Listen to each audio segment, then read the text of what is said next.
Las mujeres y los hombres estampados en la gráfica de Litbon, dobles de exclusiva procedencia,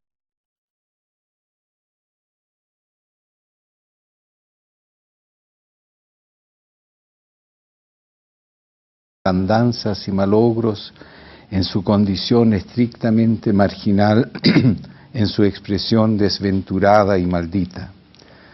La materia cósmica que se transformó y combinó en su vida por no haber tenido trato, al no haber sido asistida humanamente, se encuentra despeñada en la ceguera social como un cuerpo extraño, como un aerolito proveniente de otros universos. Sus cuerpos negados por un olvido anticipado de lo que compulsivamente los convulsiona, de lo que late en sus semblanzas de inelaborada latencia histórica, transmiten por eso esa apariencia indefinida, ese desgaste y vaciamiento. Nunca se los mira por más de algunos segundos, ni a ellos en sus fotos, como tampoco a las fotos fundidas en sus facciones. Al deserrajar su recuerdo cancelado, al permanecer en el tiempo de exposición de sus huellas publicadas, ¿dónde queda yo, la primera persona, ese sitio en el lenguaje? ¿Con qué arte recorrer la materia impresa donde estos desahuciados se reproducen? ¿Qué mirada sostener en la zona de emergencia de su noticia? ¿Qué órganos crear para leer la hora en estos verdaderos relojes carnales del destiempo? Mis sentidos quedan varados frente a sus no labios, su epidermis apagada, su sex appeal desértico. Su equívoca complexión impenetrable interfiere la transparencia de usos y costumbres. Su carisma calcinado señala los puntos ciegos de mis evidencias, confirma mis angustias. Su vejez prematura, casi neolítica, desarticula las convenciones de la cronología. Por su comparecencia de finado, el lenguaje se interrumpe, se bloquea, me bloqueo. Contaminado por la precisión de su ausencia, me torno cada vez más hostil. Pero ibas a leer además un poema. Bien. Caídos de la vulva de sus madres, iban como si toda la tierra fuese pasto del fuego, así el espacio desapareciera y hacerse del orbe patrones solitarios.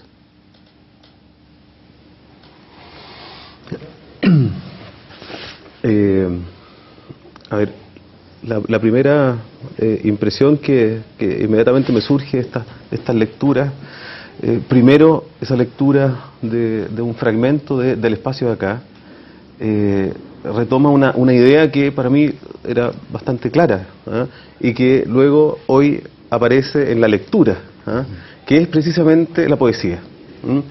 Pero la poesía, ¿cierto?, a modo de metáfora, ¿cierto? La poesía como ese lenguaje, pero que contiene, que vehicula cierto mundo que eventualmente pueden ser inabordables. Y lo que a mí me produce gran interés, ¿no?, es cómo desde la poesía que puede ser filosofía, aparece este interés sustancial por la imagen técnica, por la fotografía. O sea, que alcanza, entonces, esa humanidad de la imagen, o sea, de la imagen poética, ya se vincula ahora con la imagen técnica, con la imagen, ¿cierto?, que aparece en un determinado momento en la historia del hombre. ¿Cómo surge en ti, digamos, esta vinculación tan compleja? Me gustaría desmitizar la palabra poesía, porque poesía siempre entendemos una creación imaginativa, aunque vinculada de la realidad, independiente en un cierto sentido, o sea, una creación en un cierto sentido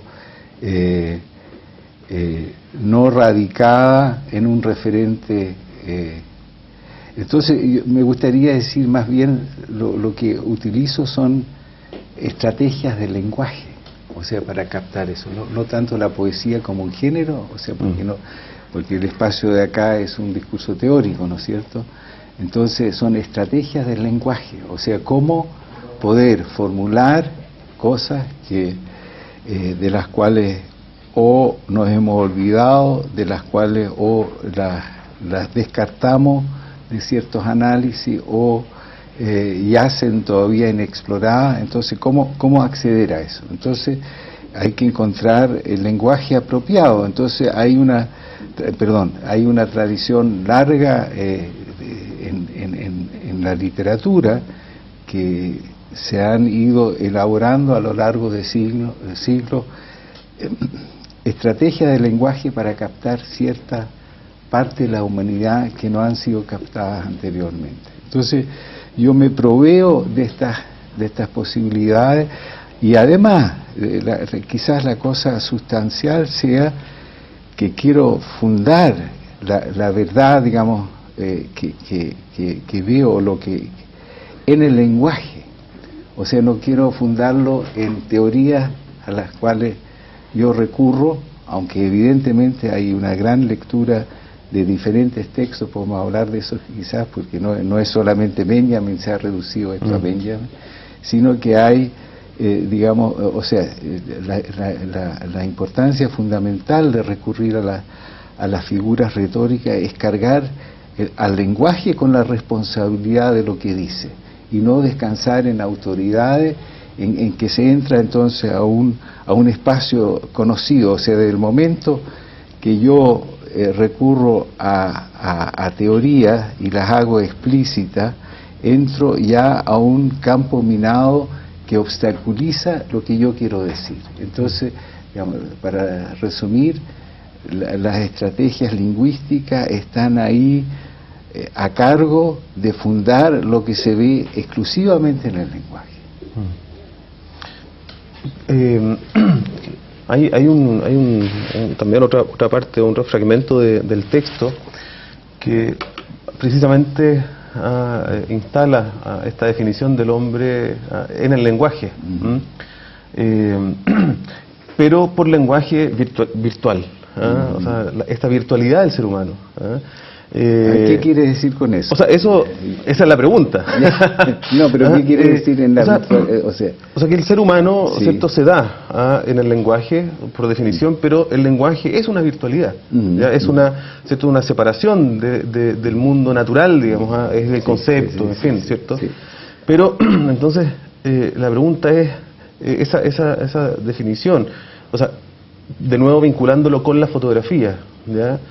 La fotografía en algún sentido también le devuelve al ser humano su condición virtual. Esa es la idea que está contenida en el texto, ¿no? Pero lo interesante es que la fotografía también funciona en la materialidad, digamos. A ver,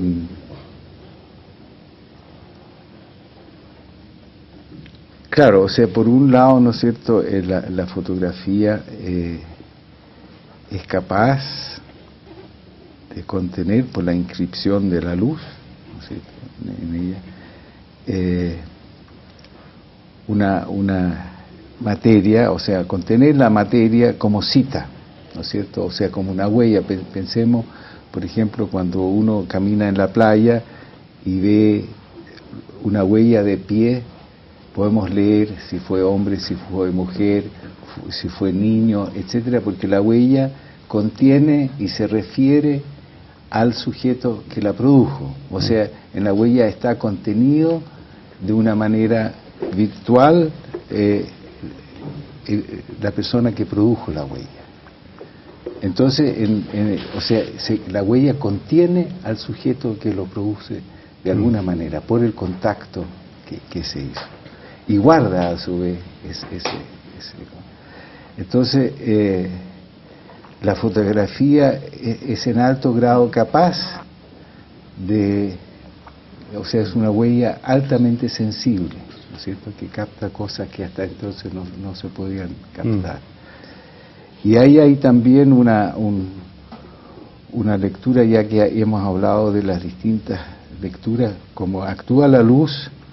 Yo hago una lectura de la fotografía, me refiero, digamos, a dimensiones cósmicas al mismo tiempo, porque la luz proviene, ¿no es cierto?, del cosmos. Entonces al mismo tiempo que se registra este momento, en el registro se amplía, digamos, el registro hasta dimensiones cósmicas, tanto en el espacio como en el tiempo. Sí. Y que es una catástrofe, finalmente. Sí, o sea, es el parto cruel, es la catástrofe cósmica.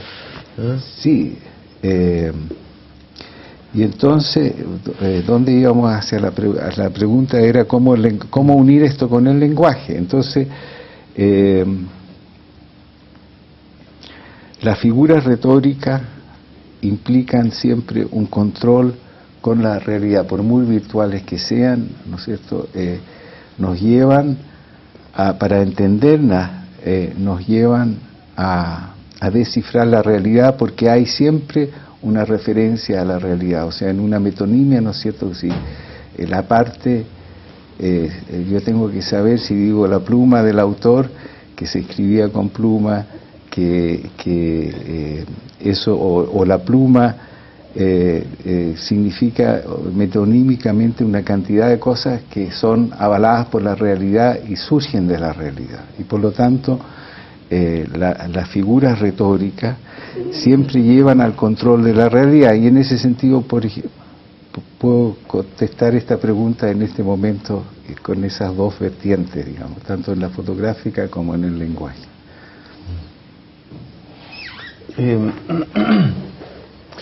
Ahora quisiera ir en realidad más atrás, porque rápidamente nos fuimos a un ámbito. ¿Desde dónde? Una pregunta muy concreta. ¿Desde dónde? O sea, ¿cuál es la motivación, cierto, de hacer esta reflexión tan sustancial, digamos, desde la materia, desde la realidad? Eso es una cuestión que a mí siempre me ha gustado mucho del texto, que se teoriza, cierto, sobre la fotografía desde las capas sensibles, desde las 400 asas, digamos, que es algo que habitualmente no ocurre. Pero ¿cuál es el origen de esta preocupación por la imagen fotográfica? El origen es muy simple, o sea, y lo hemos aludido ya en conversaciones anteriores un poco a eso, en el sentido que nuestra mente teórica y nuestro análisis de la realidad se han acostumbrado a recibir la información de afuera, y nosotros aprendemos como alumnos conscientes y aplicados estas teorías, y las aplicamos a la realidad. Y por otro lado, la realidad también está condicionada por importaciones, o sea, nuestros ojos ven por los instrumentos que vienen de otras civilizaciones, o sea, la cámara fotográfica, el cine, la pintura. En la pintura absorbemos los estilos, los géneros que se crearon en otras partes y las aplicamos directamente, o sea, como si el espacio del mundo fuera homogéneo. Esto nos parece ya quizás hoy día un poco más natural, en el sentido que lo que se llama globalización ha uniformado el espacio de una manera impresionante, y en ese medio efectivamente, en el Internet, el espacio evidentemente se ha transformado en uno. Pero en nuestra cultura no es así, o sea, nosotros hemos aprendido a imponer esquemas otros a un espacio que originariamente ha sido habilitado, he dicho yo, por mentes otras. O sea, las cordilleras han sido, no sabemos qué, lo he dicho, dioses, una cosa sagrada que no sabemos lo que es, etcétera, etcétera. O sea, estos espacios han sido, o sea, habilitados por mentes otras. Entonces, a partir de esa negación, y no solo negación intelectual, sino que también negación de hecho, porque esas culturas han sido destruidas, ¿no es cierto? Nosotros trabajamos sobre, por un lado, teóricamente tenemos que darnos cuenta que hay una destrucción y una negación, y por otro lado, como eso existe como sustrato, hay un punto de referencia que la realidad primigenia, si lo podemos decir así, es otra a la que se refieren tanto las maneras de ver que hemos importado, o sea, impresionismo, surrealismo, conceptualismo, y tanto así como las teorías, que importamos conjuntamente, teoría y modos de ver. Entonces lo que yo quise, o sea, lo que yo pienso, y es casi un paso filosófico, o sea, en el sentido de ver cómo podemos pensar sobre cuáles son los fundamentos de nuestra realidad. Entonces yo he, por así decirlo, encontrado un referente que me hace posible leer esta diferencia. Y digo en alguna parte, y quizás incluso en notas, o sea, es que en el momento que surge la fotografía, que es un alto nivel técnico, es el máximo nivel técnico de la época, también en Francia, por ejemplo, en el mundo en torno, hay una locomotora que es del mismo nivel técnico, hay una torre de Eiffel que es del mismo nivel técnico. Entonces, en una fotografía, o sea, digo, la fotografía es el ojo de la técnica sobre sí mismo, o sea, corresponde, entonces el entorno confirma la fotografía, ¿no es cierto?, el aparato de ver, o sea, hay una homogeneidad en ese sentido. Y aquí la cámara fotográfica no encuentra locomotora, no encuentra torre Eiffel, o sea, cuando llega a Latinoamérica no encuentra todos estos objetos que confirman, sino que encuentra culturas que vienen a lo largo de los siglos y tienen otras mentes, otros quehaceres, etcétera, y encuentra también lo que se llama una naturaleza virgen. Y ahí yo he sido capaz de diferenciar el efecto, o sea, qué efecto tiene la fotografía en Europa y qué efecto tiene en Latinoamérica. Y ahí se produce una diferencia, un hiato.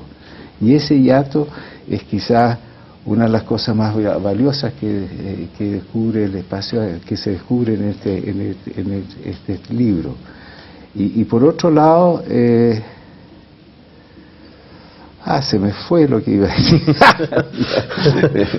Bueno, pero por último, así como para ver si se retoma, es interesante esa idea que, cuando esa imagen que la fotografía, o sea, la cámara fotográfica fotografiando la Torre Eiffel, ahí hay una coincidencia entre significante y significado. O sea, son lo mismo en el fondo. En cambio acá, claro, habría una diferencia sustancial.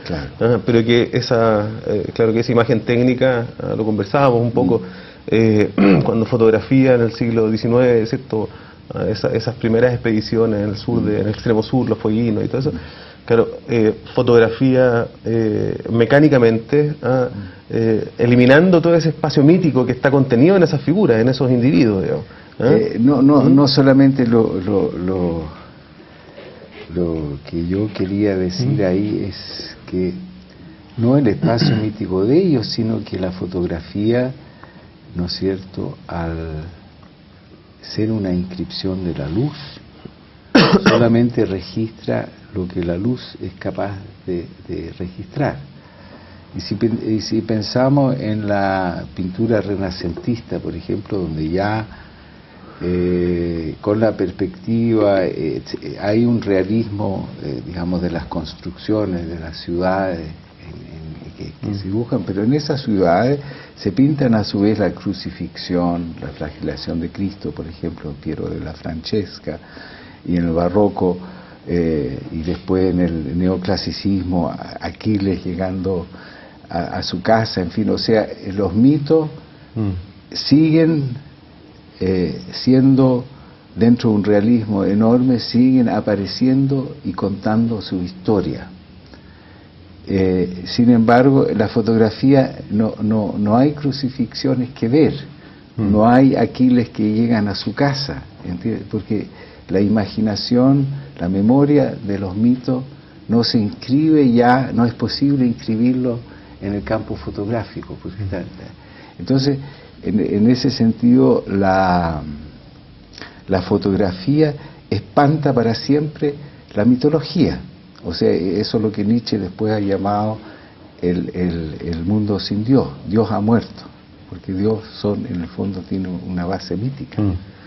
Entonces yo ahí en una nota hago ver esto, que en el fondo, digamos, el pensamiento de Nietzsche tiene una base, para así decirlo, fotográfica, o sea, que ese sustrato, o sea, materialmente, y el impresionismo que también es la lectura por la pintura de la realidad por la luz, también pasa lo mismo, o sea, desaparece el mundo mítico cristiano pagano. Y en ese sentido, digamos, en la fotografía de los fueguinos o de los indígenas norteamericanos, la aparición de estas personas están sin la inscripción de esos mitos. Y por supuesto que tiene razón José Pablo, tampoco con los mitos de ellos, o sea, en ese sentido están doblemente sin aura, pero eso da una imagen también que nos encontramos con ellos directamente, sin traducciones, ni por sus propios mitos, ni por nuestros mitos. Entonces ahí hay una novedad, digamos, en la lectura de cultura, la que llamamos primitiva, aunque eso es un recurso en este momento que yo utilizo sabiendo que esa designación es totalmente falsa, porque, digamos, habría que analizar lo que ellos en realidad son, pero no es el momento para tener un referente. Pero apareció lo que yo quería decir, que también, y esa es la otra vertiente de ese análisis, y ahí entra Benjamin frontalmente, es que en Europa, ¿no es cierto?, el ojo colectivo hasta la aparición de la fotografía era la pintura. O sea, si yo en el campo de lo visible quería mostrar lo que yo veía, tenía que pintarlo para permanecer en el campo visible. Entonces la pintura era el ojo colectivo, por mucho que fuera siempre un aquí y ahora, porque la obra es única. Y entonces la fotografía se inscribe en Europa frente a una tradición pictórica y entra por un lado en choque con ella, por lo que hemos hablado, y por otro lado también es capaz de reproducirla. O sea, nosotros conocemos aquí, nosotros el arte mundial, el museo imaginario, como lo llama Malraux, justamente a través de la fotografía, y como la fotografía registra por la huella, parte de la obra de arte pasa directamente a la fotografía. Y esa es la otra vertiente de mi pensamiento, que aquí no se encuentra con una tradición pictórica, en ausencia de una tradición. O sea, también eso determina de una manera sustancial también el efecto de la fotografía, porque sustituye, digamos, aunque es una palabra falsa, lo que hubiese podido ser la pintura si hubiese habido tradición. O sea, no hubo una sustitución porque no lo ha habido, pero virtualmente, y ese es la otra diferencia del efecto de la fotografía con Europa. Entonces estos dos polos, digamos, me marcan a mí la tensión también teórica, o sea, lo que nosotros tenemos la obligación de pensar sobre esto, qué significa eso, porque eso tiene que producirse en muchas otras, en muchos otros objetos con los cuales estamos constantemente en contacto, y que hacemos así como si fueran objetos naturales.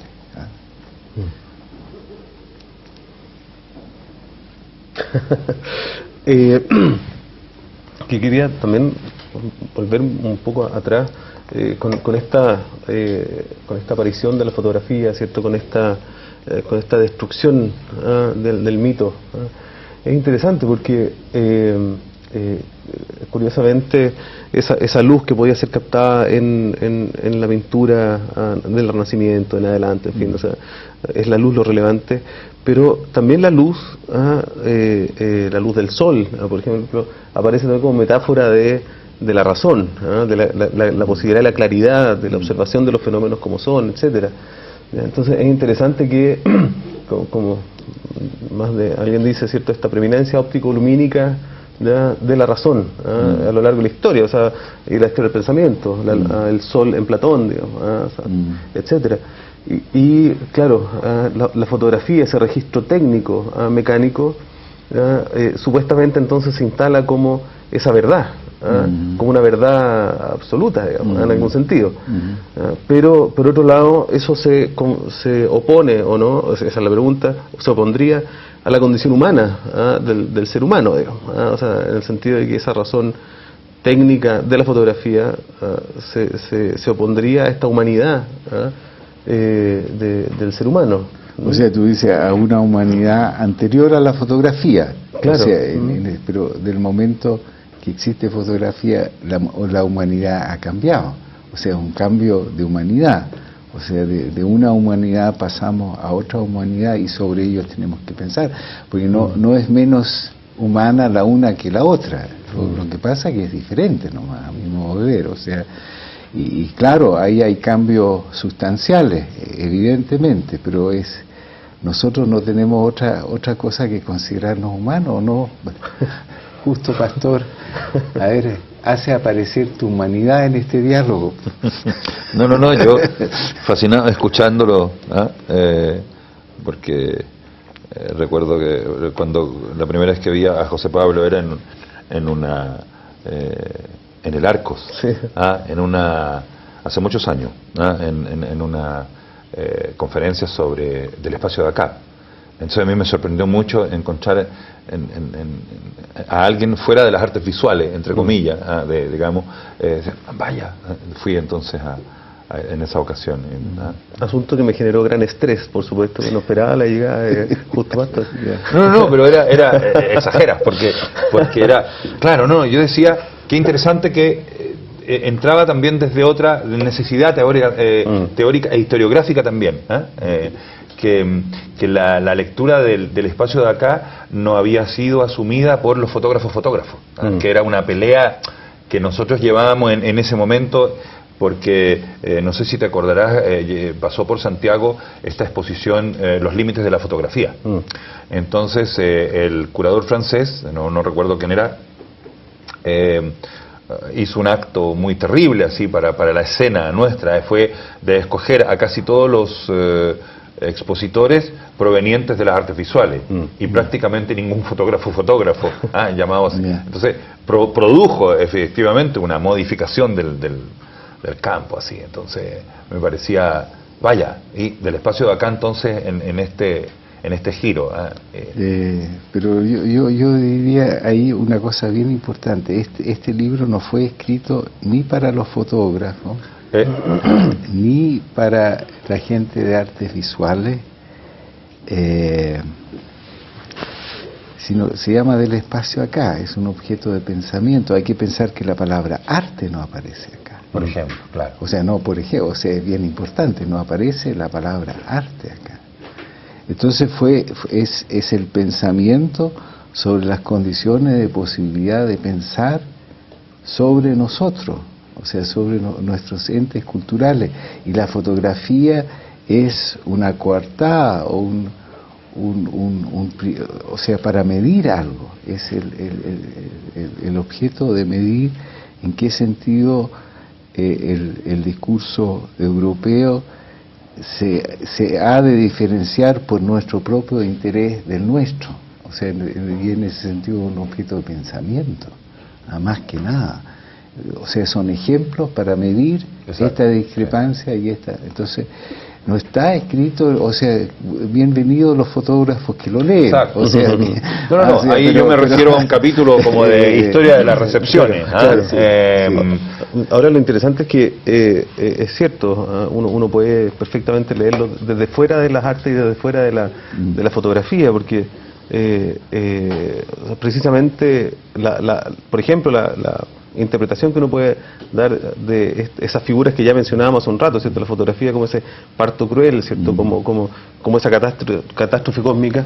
En el fondo, lo que está operando ahí, ¿cierto? Es un poco lo que conversábamos ya, o sea, esta modificación de la condición humana, o sea, habría otra humanidad, o sea, en el fondo la fotografía no es solo como la locomotora, digamos, o como el barco a vapor, o sea, que modifican las distancias, en fin, sino que hay una modificación sustancial. Entonces, desde ahí, en el fondo, lo que se hace es una filosofía, en el fondo, o sea, es pensar al hombre nuevamente desde la aparición de este objeto extravagante, digamos, que es la fotografía, que yo siempre digo, inspirado en estos textos, digamos, o sea, antes de la fotografía el hombre, claro, era el portador de su imagen, digamos, o sea, aparece la fotografía y ya deja de serlo, o sea... pero eso en el fondo lo ha pensado, lo que tú dices muy bien, Walter Benjamin, o sea que muestra que el mundo previo a la fotografía es lo que él llama aurático, que es el mundo en que solamente, porque no hay copia,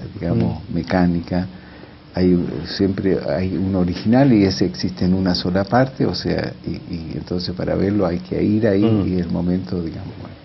Eso ha sido estudiado muy bien y lo podemos ampliar, pero yo insisto, yo quiero justamente, yo estoy pensando sobre un hueco, un hiato, una diferencia, algo que no existe, no es un objeto. Yo estoy pensando sobre un no objeto, que es una diferencia.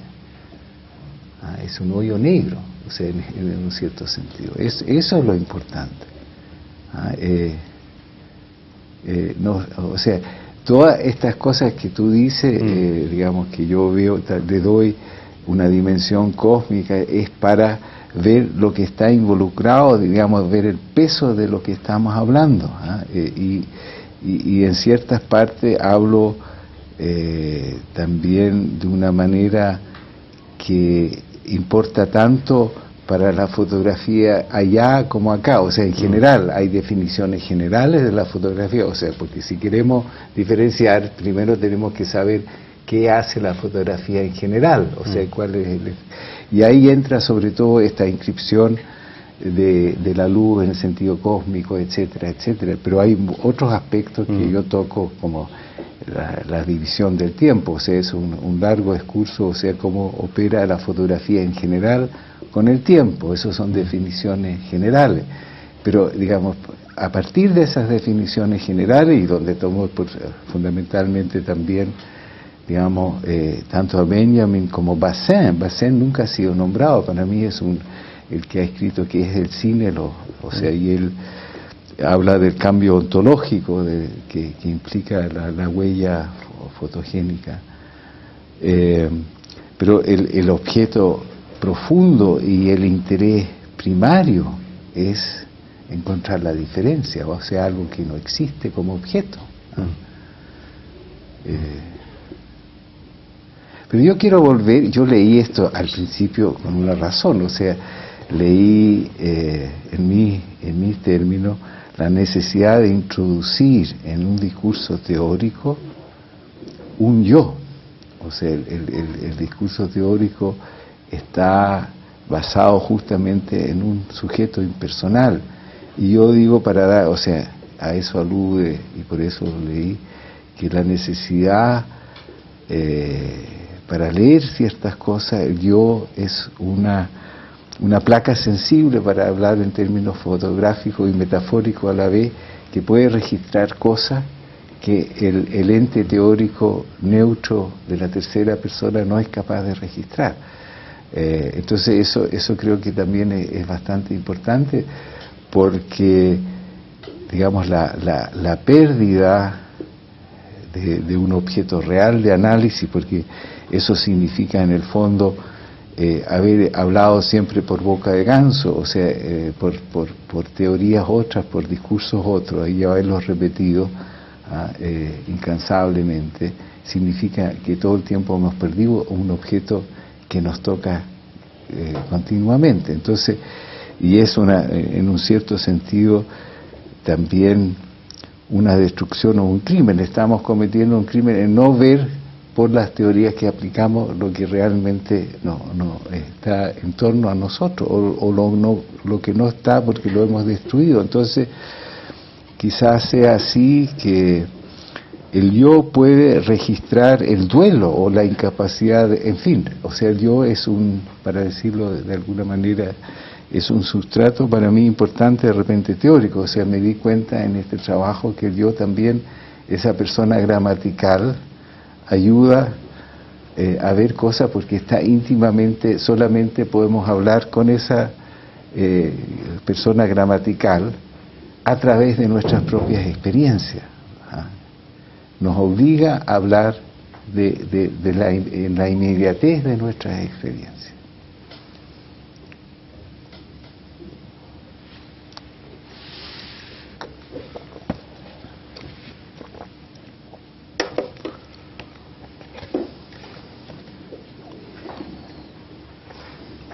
Hay dos cosas que quizás hay una cosa que promueve esta reducción disciplinar en la lectura, que una es que por una parte en la portada principal, diríamos, dice: del espacio de acá, señales para una mirada americana, y una portadilla inicial del espacio de acá a propósito de la pintura y la gráfica de Eugenio Dearborn. Entonces, claro, creo que eso son dos, una lo general, otra lo particular. No, es que lo está a propósito de, o sea, ya está relativizado.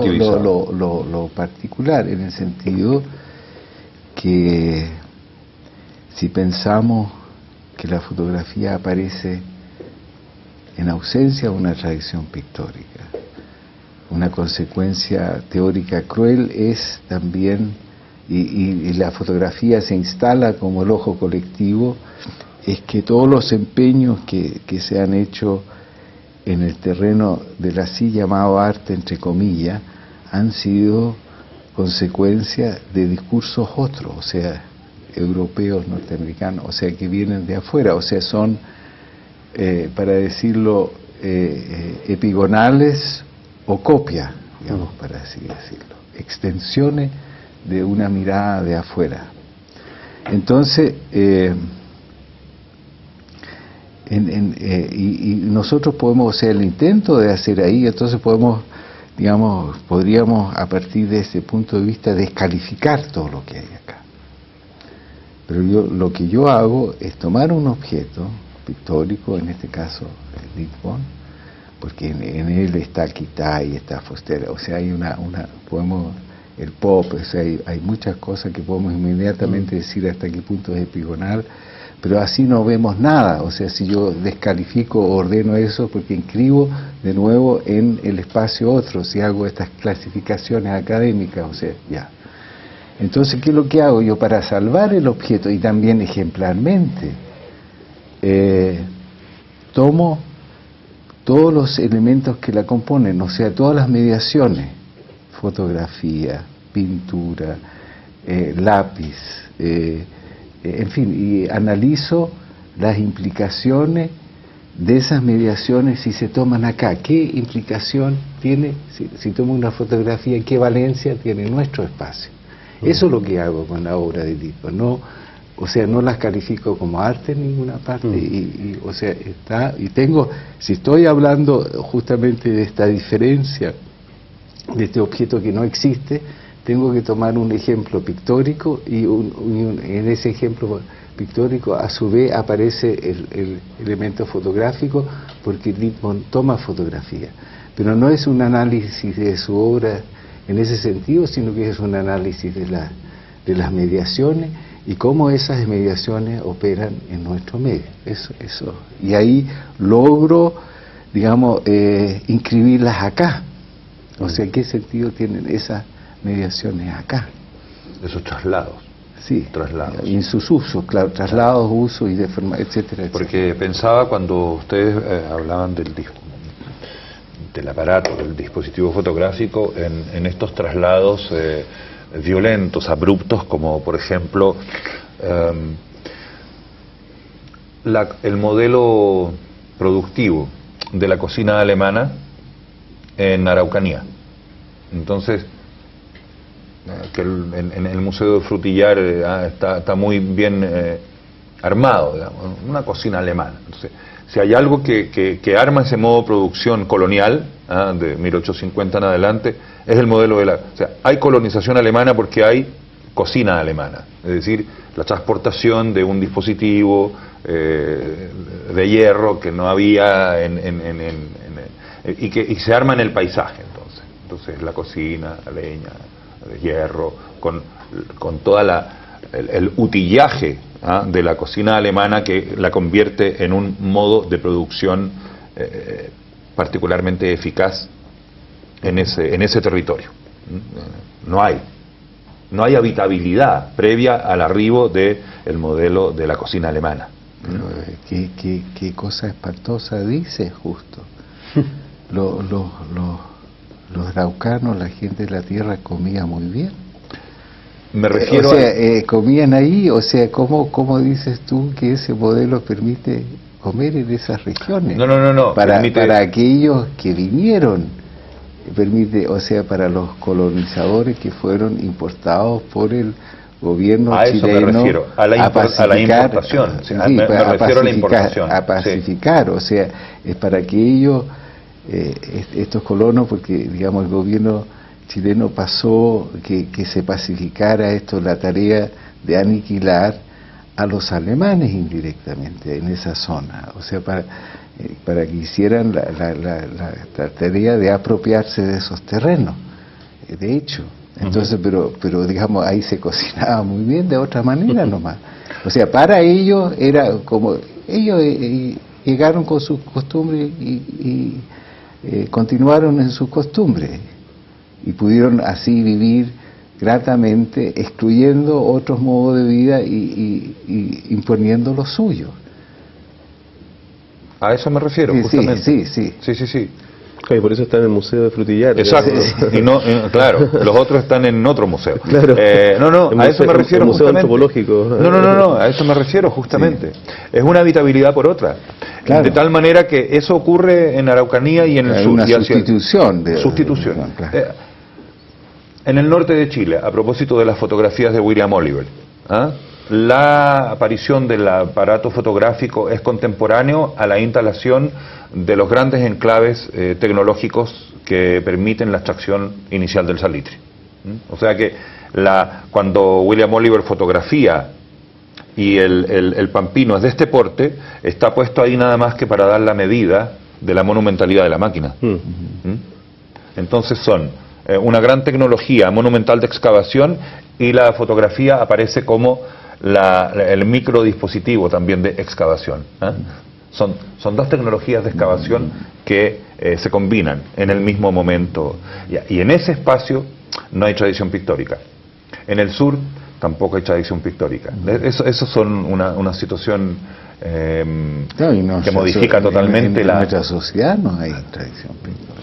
Y la fotografía, hablabas un poco, con el ejemplo de la cocina alemana, de la colonización, digamos. Claro. O sea, la fotografía es pensando como dispositivo técnico, digamos, es precisamente un elemento como dispositivo de colonización hace que lo colonizado, ¿cierto?, por la naturaleza técnica, se estandariza. Adquiere una homogeneidad absoluta. Entonces, lo digo también. Claro, esa homogeneidad, ¿cierto?, es aplastada por el origen, digamos, de esa tecnología.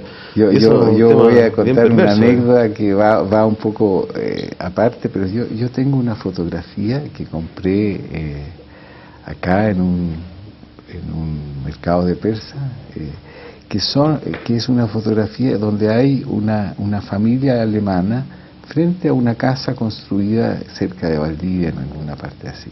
Y atrás dice la lectura Die Araukaner. O sea, ellos se llamaban los araucanos porque vivían en Arauco. O sea, eso es muy impresionante. O sea, la sustitución es incluso el nombre araucano, porque viven en la región de Araucano, entonces ellos son los araucanos. O sea, y en ese sentido, esa idea de homogeneización, claro, recordando lo que decía el texto, digamos, como esa percepción técnica, digamos, la sustitución de esa percepción óptica, digamos, la percepción técnica, y en ese sentido, claro, se homogeneiza, aun cuando también uno tiene que considerar que toda imagen, eso lo dice la fenomenología, en fin, toda imagen tiene una intención. Entonces, claro, esa intención de esta imagen técnica desde afuera, digamos, que determina una modalidad de ser humano, por decirlo así, en este espacio. Claro. Ahí puedo, quizás para clarificar eso, puedo hacer una referencia a un gran problema teórico que yo tengo y no resuelto. O sea, si nosotros pensamos en una fotografía cualquiera, de una persona, entonces, si tiene un tamaño chico es fotocarné, o sea, leemos la intención.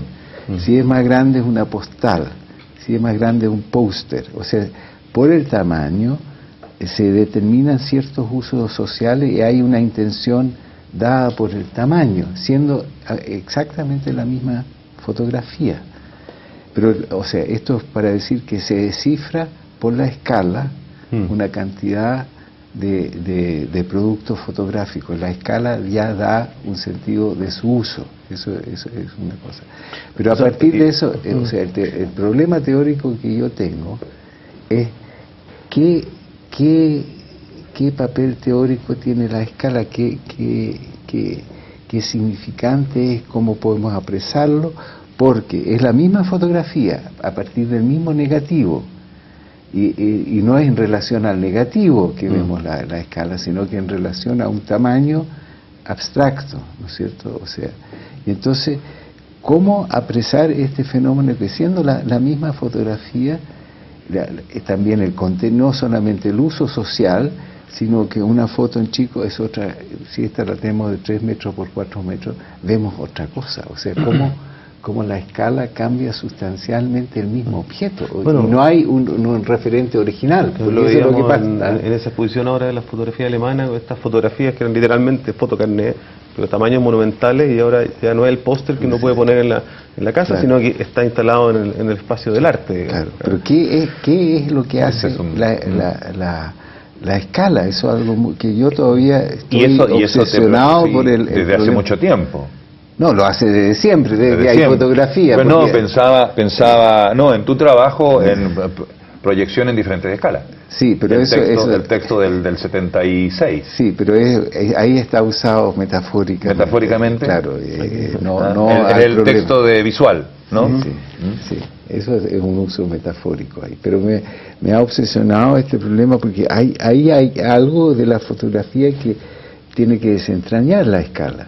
Porque en la pintura la escala, como hay un objeto único, si digamos, por ejemplo, la flagelación de Cristo de Piero la Francesca, ¿no es cierto?, que es un cuadro muy chico, sorprendentemente chico, pero hay un espacio, pintado ahí un espacio muy grande, entonces la escala es con un referente a la realidad y al marco, o sea, hay dos escalas posibles, uno al interior de la pintura, ¿no es cierto?, y el otro hacia el exterior. Pero la fotografía se independiza de la realidad, ¿no es cierto? O sea, porque ¿cuál es el punto de referente? Porque en ese sentido la escala no tiene ya una referencia en la realidad, porque el negativo puede ser así y eso no es la escala, sino que la escala es al interior. Es interesante porque, o sea, la fotocarné pequeñita tiene una vinculación directa, ¿cierto?, con la identidad del sujeto. Claro. ¿Ya?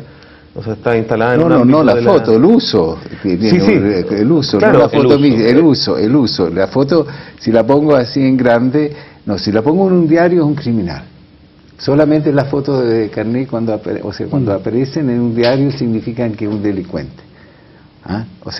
O sea, cambia de la identidad a una identidad inmediatamente otra. Por el traslado. Sí, claro. Por el traslado. Y la relación que iba a ser, digamos, en términos del tamaño de la imagen, o sea, la fotocarné está asociada, ¿cierto?, a o sea, a la identificación del sujeto. Sí, exactamente. Al control. Al control. Al control. Luego la foto policial, la foto de registro policial, que no es especialmente más grande, funciona en la misma. O sea, hay una relación de identificación. O sea, y además tiene que, por un lado, también uno podría pensar que, un término muy material, muy concreto, la posibilidad de distribución o la posibilidad de circulación. Claro, exactamente. Pero curiosamente, a medida que, o sea, no, lo estoy pensando en este minuto, o sea, a medida que va creciendo, ya el tamaño va perdiendo la escala, ¿cierto? Va perdiendo ese vínculo directo con el sujeto. Entonces, claro, cuando yo miro esa fotografía que estaba en el MAC hace un tiempo, es un rostro de una mujer enorme, pero lo que menos me interesa es saber quién es esa persona directamente, digamos, y empiezo a hacer una serie de especulaciones teórico-estéticas, en fin, de la instalación de esa obra en determinados circuitos artísticos, etc. O sea, a medida que se agranda el formato, en algún sentido, la contextualización tiende a una simbolización más amplia. Claro, absolutamente diversa. En un póster es el star. Claro, y es interesante porque en la fotografía documental contemporánea, digamos, en Chile, curiosamente hay ahora una tendencia de los fotógrafos precisamente a agrandar el formato. Es que eso viene de afuera de nuevo. O sea, los fotógrafos... Viene de costumbres museales también, claro, de prácticas museales. Eso voy. Y esa práctica museal tiene que ver con instalar esa foto, que es particularmente documental, en una posibilidad, una significación simbólica más amplia, siendo igualmente documental. Entonces ahí funciona un poco esa lógica del cambio del formato. La pretensión seguramente es transformar un documento en arte. O sea, arte entre comillas de nuevo. O sea que contradice justamente pero tu reflexión inicial, yo recuerdo, claro, los problemas en torno al estatuto de la fotocarnet, ¿no es cierto? ¿Y por qué, saben ustedes, en el comienzo del vertillonaje y todo, quién define el tamaño? El tamaño. Yo no sé, ¿quién define primeramente el tamaño? Es muy fácil por las fichas policiales. Es por su localización en la ficha. En la ficha y en el carnet. Una ficha... O sea, también es pequeño, o sea, es bien, y además, o sea, la foto es solamente el rostro, también tenemos que ver eso.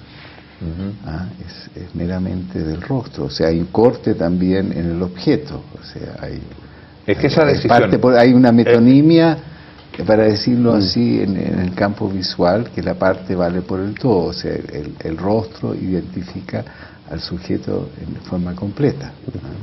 Por eso también, o sea, el tamaño y el fondo del contexto, la fotografía es otro elemento bien complejo, digamos, que funciona fundamentalmente, o sea, adquiere valor en función de el contexto, o sea, el valor de la fotografía en sí misma está supuesta en circulación.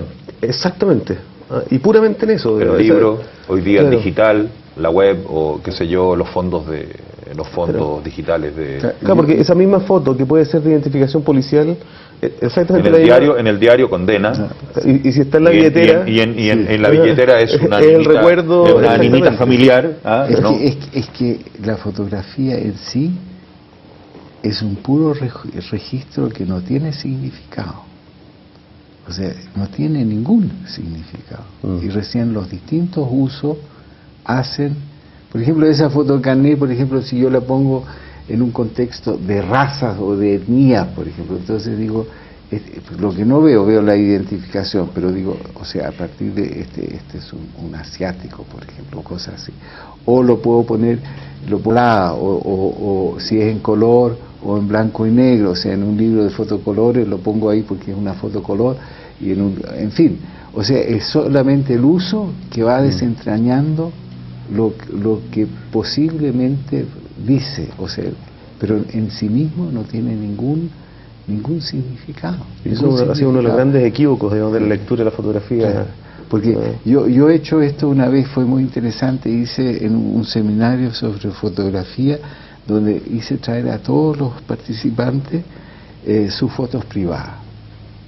Entonces se veía que las fotos eran intercambiables. Ahora eran los mismos, las ocasiones, eran las mismas excursiones, excursiones se paran así, en fin, los bailoteos, en fin, todas las fotos eran, o sea, también en el modo de fotografiar, también ya hay un uso que determina eso, pero ahí en el fondo no hay nada, no hay nada. Conozco una persona que no tenía álbum y que le robó el álbum a un compañero de curso. Pero el asunto era el formato. Una fotogenia